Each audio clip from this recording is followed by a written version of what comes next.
അസ്സലാമലൈക്കും അനീബിച്ച തന്നെയല്ലേ ഞാൻ പിന്നെന്താ എന്താ സംഭവം ഫീൽഡ്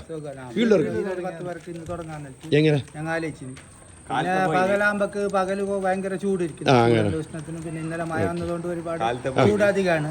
രാവിലെ ഇന്ന് കുറച്ച് സ്ഥലത്ത് ഇവരൊക്കെ പോയി അതൊന്ന് കാണിക്കല്ലോ ബുക്ക്. പിന്നെ ഇന്ന് വൈകുന്നേരം രാത്രി ആകുമ്പോ നമുക്ക് നടക്കാനൊക്കെ കുറച്ച് അത്ര ചൂടൊന്നും ഉണ്ടാവില്ല. അപ്പൊ ആയതുകൊണ്ട് രാത്രി ഒരു ഫീൽഡിന് പോവാന്ന്. ഇത് മസറഫിന്റെ ഒന്ന് കാണിച്ചു തരാം. ഇതിനൊന്ന് പിടിച്ചോ. അപ്പൊ ഇതിങ്ങനെ ഏകദേശം ഇങ്ങനെ ഉണ്ടാവും. അപ്പൊ ഇത് ആദ്യത്തെ നമ്മളെ ചിഹ്നം ഏണി. ഈ ബട്ടൺ ഫസ്റ്റത്തെ ഈ ബട്ടൺ ഒന്നും കൂടി ഇങ്ങനെ പ്രസ് ചെയ്താൽ ടീ എന്ന് പറയുന്ന ഒരു സൗണ്ട് കേൾക്കും. അപ്പൊ നമ്മളെ വോട്ട് ഓക്കെ. ടീ സൗണ്ട് വരുന്നത് വരെ നമ്മൾ ആടെ തന്നെ വെയിറ്റ് ചെയ്ത് നിൽക്കണം.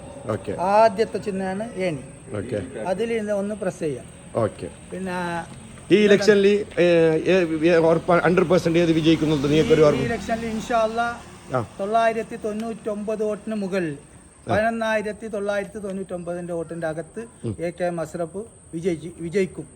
അത് 9-ാം തീയതി 4-ാം തീയതി റിസൾട്ടിന്റെ അന്ന് 3 മണി സമയത്തിന് മുമ്പായിട്ട് നമുക്ക് അതിന്റെ റിസൾട്ട് വരും. 10-12 ഇടയിൽ AK മസ്റഫ് വൻ ഭൂരിപക്ഷത്തോടുകൂടെ വിജയിച്ചിരിക്കും. അതിന് യാതൊരു സംശയം വേണ്ട.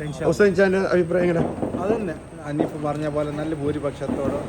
പിന്നെ നിങ്ങൾ ലീഗുകാർ, അപ്പൊ നമ്മ കോൺഗ്രസിന്റെ നൗഷാദോട് എന്താണ് അഭിപ്രായം? നൗഷാദ് രണ്ട് വാക്ക്. അഭിപ്രായം നമ്മ വായിൽ പറഞ്ഞാൽ മതിയല്ല, നമ്മ പ്രവർത്തിക്കണം. എല്ലാവരും പ്രവർത്തിക്കണം. അതേപോലെ കോൺഗ്രസിന്റെ സജീവ പ്രവർത്തകനാണ് പയ്യോളിക പഞ്ചായത്തിന്റെ. 6,500 വോട്ട് എല്ലാവർക്കും ഇഷ്ടമല്ല. പ്രശ്നം 6,500 വോട്ടിന് ജില്ലാ പഞ്ചായത്തിൽ BJP ജയിച്ചുകൊണ്ടായിരുന്ന ഒരു സീറ്റിനെ സോമശേഖരനെ ഞങ്ങൾ എത്രായിരം ഭൂരിപക്ഷത്തില് 450 വോട്ടിന് ഞങ്ങൾ സോമശേഖരനെ വിജയിപ്പിച്ച് കഴിഞ്ഞിട്ടുണ്ടെങ്കിൽ പിന്നെ AK മസ്റഫിനെ മഞ്ചേശ്വര മണ്ഡലത്തിൽ വിജയിപ്പിക്കാൻ ഒരു പ്രശ്നവുമില്ല. അങ്ങനെ കോൺഗ്രസും ലീഗിന്റെയും നേതാക്കൾ ഇപ്പോൾ ഫീൽഡ് വർക്കിന് ഇറങ്ങിയിട്ടുണ്ടാകുന്നു. നൈറ്റ് അതുകൊണ്ട് വീഡിയോ ഇൻഷാ അല്ലാഹ് ഇനിയും വരും. ജയ് ഭാരത്. ജയ് ഭാരത്.